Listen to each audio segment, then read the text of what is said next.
Hello प्यारे बच्चों। तो स्वागत है आपका एक और नए वीडियो में। हम डिस्कस कर रहे थे क्लास 6 की साइंस बुक का चैप्टर 2। एक पार्ट हम कर चुके थे, ये है बच्चों पार्ट 2। इसमें हम पढ़ेंगे टेस्ट फॉर प्रोटीन। लास्ट वाले पार्ट में हमने पढ़ा था टेस्ट फॉर स्टार्च। हमने देखा था कि स्टार्च अगर किसी फूड में प्रेजेंट है तो हमें कैसे पता करना है। ठीक है बच्चों, जिन्होंने पार्ट 1 नहीं देखा है वो जाके देख सकते हैं, हमारे चैनल पे अवेलेबल है। मैंने लिंक भी प्रोवाइड किया है कमेंट बॉक्स और डिस्क्रिप्शन बॉक्स दोनों जगह। तो चलिए बच्चों, ध्यान से पढ़ना है मेरे साथ साथ और अच्छे से समझना है। तो चलिए शुरू करते हैं। प्रोटीन का टेस्ट हमें कैसे करना है ये देखते हैं। Take a small quantity of a food item. Food, किसी भी फूड आइटम की एक छोटी सी मात्रा हमें लेनी है फॉर टेस्टिंग के लिए। If the food you want to test is solid, जिस फूड को आप टेस्ट करना चाहते हैं अगर वो सॉलिड है यानी ठोस है, पतला नहीं है, मतलब लिक्विड के जैसा नहीं है, सॉलिड है, तो हमें क्या करना है, you first need to make a paste of it और पाउडर इट। तो हमें टेस्ट करने से पहले इसका या तो पेस्ट बनाना पड़ेगा या फिर इसका पाउडर बनाना पड़ेगा। ठीक है, मतलब उसको सॉलिड अवस्था में नहीं रखना है, सॉलिड स्टेट में नहीं रखना है। उसको या तो हम पेस्ट बना लें या फिर उसको पाउडर बना लें। ग्राइंड और mash a small quantity of food item. जो फूड हमें टेस्ट करना है उसकी छोटी सी क्वांटिटी लेके उसको मैश कर लें या फिर ग्राइंड कर लें। मैश मतलब उसको मसल लें, ग्राइंड मतलब जैसे उसको फॉर एग्जांपल मान लो कि मसाले हम मिक्सी में पीसते हैं तो वो हम बोलते हैं ग्राइंड करना, ऐसे कर लें। ठीक है। Put some of this in a clean test tube. इसमें से कुछ हमें एक साफ टेस्ट ट्यूब में रखना है। अभी मैं आपको दिखाऊंगा टेस्ट ट्यूब कैसी होती है। ऐड 10 ड्रॉप्स ऑफ वाटर, इसमें 10 बूंदें हमें पानी की डालनी है। And shake the test tube, और टेस्ट ट्यूब को अच्छे से शेक करना है, अच्छे से हिलाना है ताकि वो मिक्स हो जाए। तो बच्चों ये देखिए, इस बच्चे के हाथ में जो है ये है, इसको बोलते हैं हम टेस्ट ट्यूब। इसके हाथ में ये है जिससे कि ये ड्रॉप ड्रॉप करके टेस्ट ट्यूब में डाल रहा है, ये है ड्रॉपर। ठीक है बच्चों, एक ड्रॉपर यहाँ पे रखा हुआ है। तो अब आपको अच्छे से क्लियर हो गया इमेज देख के कि टेस्ट ट्यूब और ड्रॉपर क्या है, कोई कन्फ्यूज़न नहीं होना चाहिए। चलिए आगे बढ़ते हैं।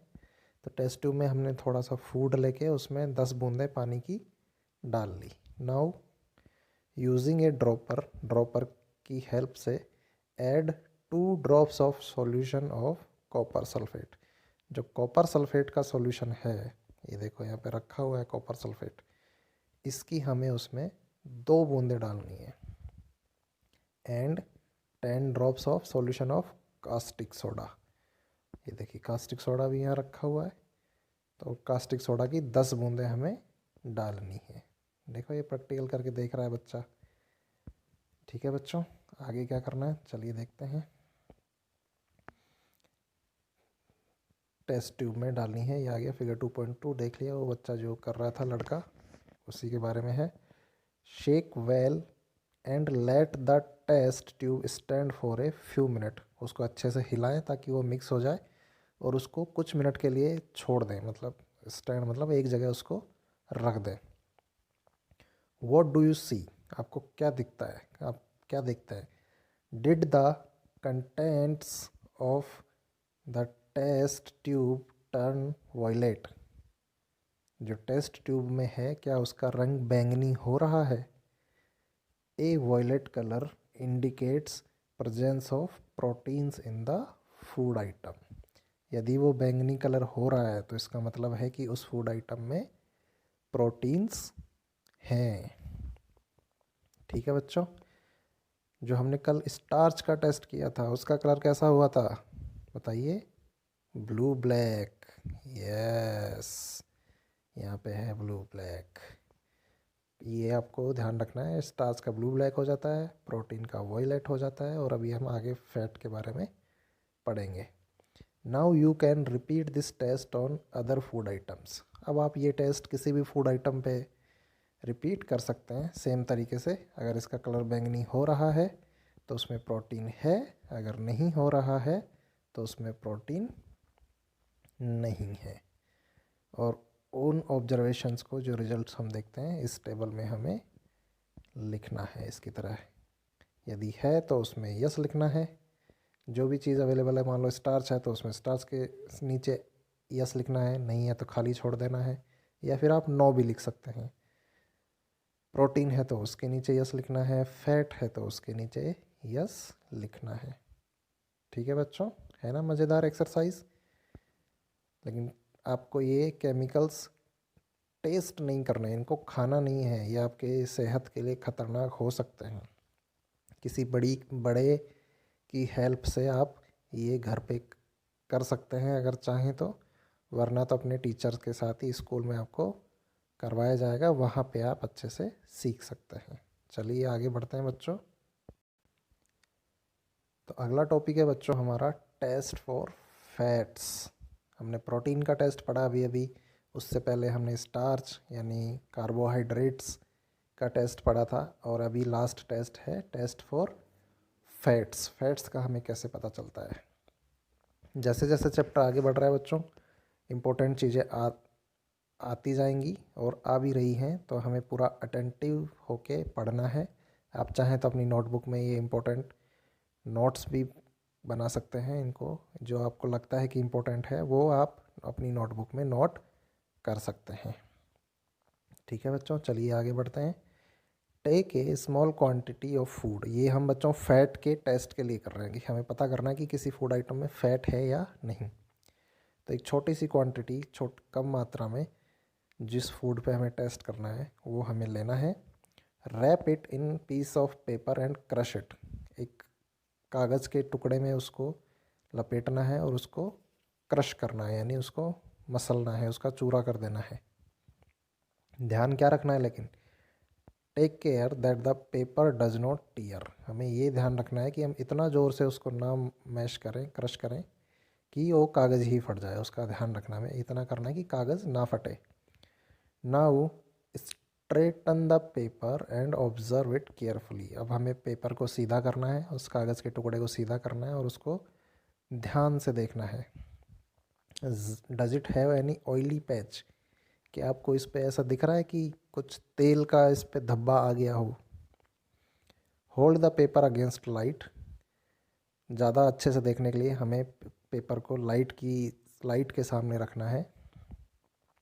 Are you able to see the light faintly through this patch. जो वो तेल का धब्बा आया था, क्या आप उसमें से लाइट को पास होते हुए देख पा रहे हैं। An oily patch on paper shows that the food item contains fat. ये तो बहुत सिंपल टेस्ट है। यदि उस पेपर पे ऑयली पैच आ रहे हैं तो इसका मतलब है कि उस फूड आइटम में फैट मौजूद है, उस फूड में फैट है। तो ये टेस्ट तो बड़ा आसान है बच्चों, ये तो आप घर पे भी ट्राई कर सकते हैं। मैं कहूँगा कि आप सब घर पे ट्राई कीजिए, और किस किस ने क्या क्या टेस्ट किया और किसी को फैट मिला या नहीं, आप मुझे कमेंट सेक्शन में बताइए। कितना मज़ा आया आपको। चलिए आगे देखते हैं। द फूड आइटम्स में sometimes contain a little water.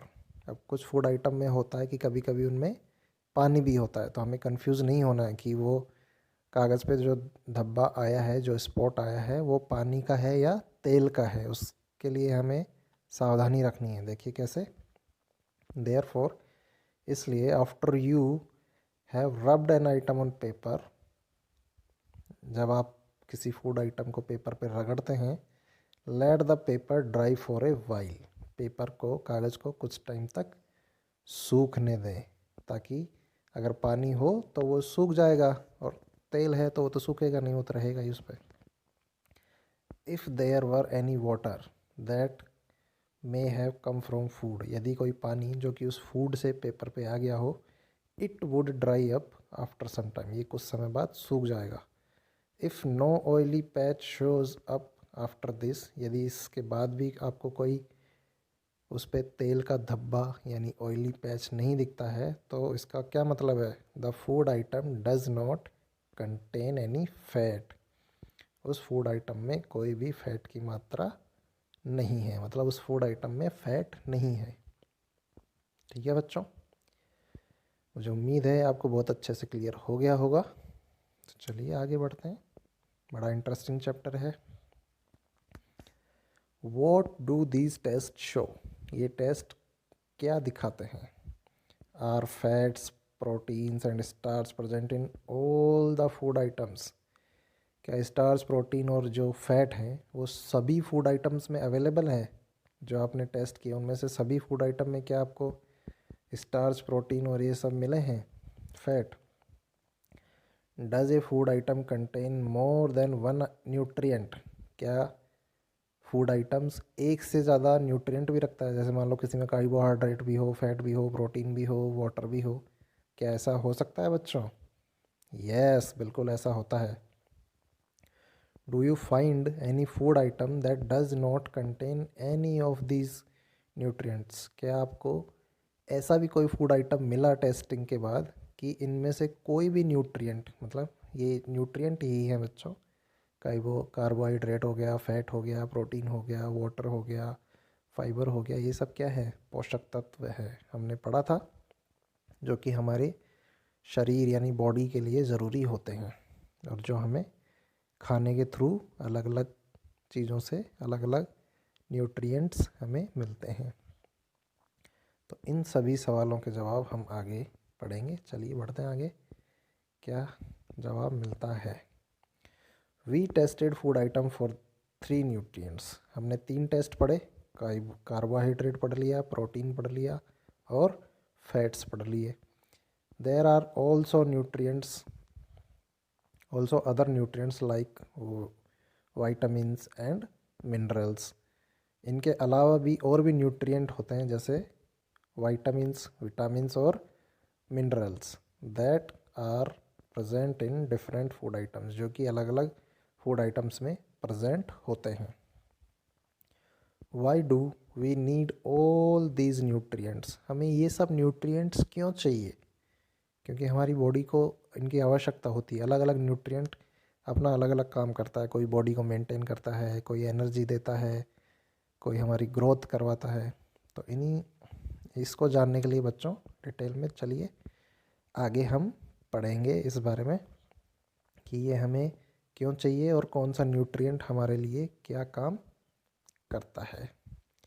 तो चलो बढ़ते हैं, अगला टॉपिक है हमारा what do various nutrients do for our body, जो अलग अलग न्यूट्रिएंट्स हैं वो हमारी बॉडी के लिए क्या करते हैं, मतलब उनसे हमारे शरीर को क्या होता है, क्या फ़ायदा होता है, क्या नुकसान होता है। ठीक है, हमें क्यों चाहिए होते हैं ये सब। तो चलो बच्चों पढ़ते हैं, इसका जवाब ढूंढते हैं। Carbohydrates mainly provide energy to our body, जो बच्चों कार्बोहाइड्रेट होते हैं, और कार्बोहाइड्रेट हमने पढ़ा था कल किस फॉर्म में होते हैं, यस तो स्टार्च के फॉर्म में होते हैं या फिर शुगर की फॉर्म में होते हैं। पार्ट 1 में हमने पढ़ा है, ये हमें एनर्जी देते हैं। कार्बोहाइड्रेट्स क्या करते हैं? मेनली एनर्जी देते हैं। ठीक है बच्चों, fats also give us energy, fats भी हमें एनर्जी देते हैं, मतलब ऊर्जा देते हैं। In fact fat give much more energy as compare to the same amount of carbohydrates.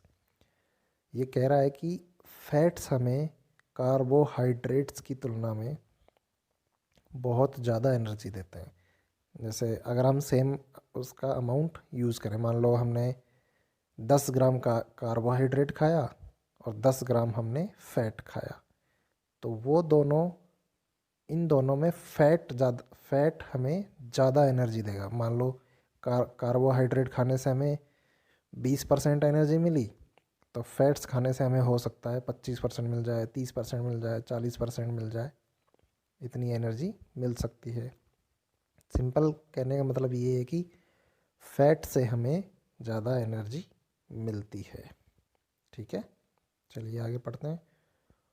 Food containing fats and carbohydrates, food containing fats and carbohydrates are also called energy giving foods. जिन खानों से या जिस food से हमें fat मिलते हैं, carbohydrate मिलते हैं, उनको हम एनर्जी गिविंग फूड्स भी कहते हैं। ये बच्चों आपको ध्यान रखना है। एनर्जी गिविंग फूड्स क्या होते हैं? जिनसे हमें फैट्स और कार्बोहाइड्रेट्स मिलते हैं। अब आगे दिया गया है फिगर 2.3 और 2.4 में हमें बताया गया कि किन किन फूड से हमें कार्बोहाइड्रेट और फैट्स मिलते हैं। चलिए पहले हम डायग्राम देख लेते हैं 2.3 और 2.4 में क्या दिया गया है। तो 2.3 हमारा ये है बच्चों, इसमें दिया गया है figure some sources of carbohydrates. इसमें दिया गया है कि कार्बोहाइड्रेट्स हमें किस किस से मिलता है। चलिए देखते हैं किस किस से मिलता है। ये लिखा है बाजरा, राइस, अरे वाह, चावल से मिलता है, बाजरा से मिलता है, मक्का से मिलता है, गेहूं से मिलता है। तो बच्चों ये तो बहुत कॉमन चीज़ें हैं जो हम लगभग सभी लोग खाते होंगे। कोई चावल खाता है, कोई मक्का खाता है, कोई गेहूं खाता है, कोई बाजरा खाता है। आम तो सभी बच्चे खाते हैं। मेलन मतलब वाटरमेलन हो सकता है, तरबूज हो सकता है, खरबूज हो सकता है। इन सब से हमें कार्बोहाइड्रेट्स मिलते हैं। और क्या है? पपाया है यानी पपीता है, शुगर केन यानी गन्ना, पटैटो मतलब आलू, और स्वीट पटैटो मतलब शकरकंदी। तो बच्चों इन सब से हमें कार्बोहाइड्रेट्स मिलते हैं। ये बच्चों आपको नोट करना है, ये आपको ध्यान रखना है कि हमें किन किन चीज़ों से कार्बोहाइड्रेट्स मिलते हैं। ठीक है बच्चों, चलिए आगे देखते हैं। फिगर 2.4 में दो पार्ट दिए हैं। इसमें है देखिए some sources of food, sources of fats, हमें फैट किस किस से मिलता है। पहले में दिया है ये डायग्राम है, इसमें है प्लांट सोर्सेज, और जो नीचे वाला डायग्राम है उसमें है एनिमल सोर्सेज। मतलब ये वाला ऊपर वाले ऐसे आइटम हैं जो हमें प्लांट से मिलते हैं, और ये वाले ऐसे हैं जो हमें एनिमल से मिलते हैं। ठीक है बच्चों, ये फैट्स देते हैं। तो किस किस से मिलते हैं देखते हैं। तिल हो गया, नट्स हो गए, नट्स मतलब ग्राउंड नट, या फिर जैसे ग्राउंड नट का तो अलग से भी एग्जांपल दिया है। बादाम, काजू, जो सूखे मेवे होते हैं बच्चों, उनको बोलते हैं नट्स। सोयाबीन का ऑयल हो गया, कोकोनट मतलब नारियल का तेल हो गया, सनफ्लावर मतलब सूरजमुखी का तेल हो गया, मस्टर्ड ऑयल यानी सरसों का तेल हो गया। इन सब से हमें फैट्स मिलते हैं, और ये सब किससे मिलते हैं? हमें प्लांट से मिलते हैं। तो ये सारे प्लांट सोर्सेज वाले हैं। चलिए आगे देखते हैं। और ये है हमारे एनिमल सोर्सेज। एनिमल सोर्सेज से हमें क्या मिलता है? जैसे एग हो गए, क्रीम हो गया, मिल्क हो गया, बटर हो गया, घी हो गया, फिश हो गया, मीट हो गया। इन सब से बच्चों हमें फैट्स मिलते हैं। तो ये आपको ध्यान रखना है, आपको अपनी नोटबुक में नोट करना है, और आपको ये लर्न भी करना है। ठीक है बच्चों, तो बच्चों ये जो हम सब सीख रहे हैं, ये हमें रियल लाइफ, जो हमारी डेली लाइफ है, उसमें भी रोज़ की जो दिनचर्या है, उसमें भी हमें ध्यान रखना है कि हमारे शरीर के लिए क्या क्या ज़रूरी है, और हमें किन किन चीज़ों का सेवन करना चाहिए, यानी क्या क्या हमें फूड आइटम्स हमें खाने चाहिए, ताकि हमारे शरीर की आवश्यकताएं पूरी होती रहें। ठीक है बच्चों, इस वीडियो में इतना ही। आगे हम पढ़ेंगे प्रोटीन के बारे में, वो हम देखेंगे बच्चों पार्ट 3 में। तो चलो बच्चों, मिलते हैं पार्ट 3 में। तब तक के लिए अपना ध्यान रखिए, अच्छे से पढ़ाई करिए। Bye bye.